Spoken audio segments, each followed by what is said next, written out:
তুমি এমন একটা ব্যক্তি যে কয় আয়ো হের পিছনেই যাও, গেলে পরে তোমার ক্ষতি হয়, লাভ হয় না। কথাটা ঠিক না বেঠিক? ঠিক। রাগ করলা? না না। যখন তোমার কাছে টাকা পয়সা থাকে তখন তোমার পাশে মা বাবা বন্ধু বান্ধব সবাই থাকে।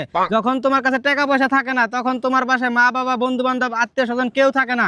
কথাটা ঠিক না বেঠিক? ঠিক ঠিক। রাগ করলা? না না। এই কথাগুলো আগে পিছে কারো কাছে বলছিলা? না।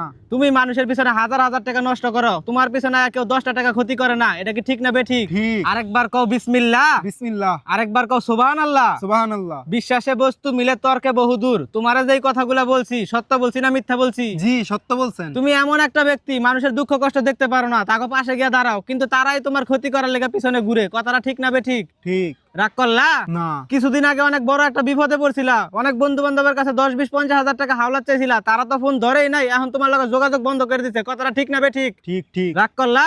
না না। এই তাবিজ গাছ গাছরা দিয়া আমি কারো কাছ থেকে টাকা পয়সা নিয়ে খাই না, তোর কাছ থেকে সামান্য কিছু টাকা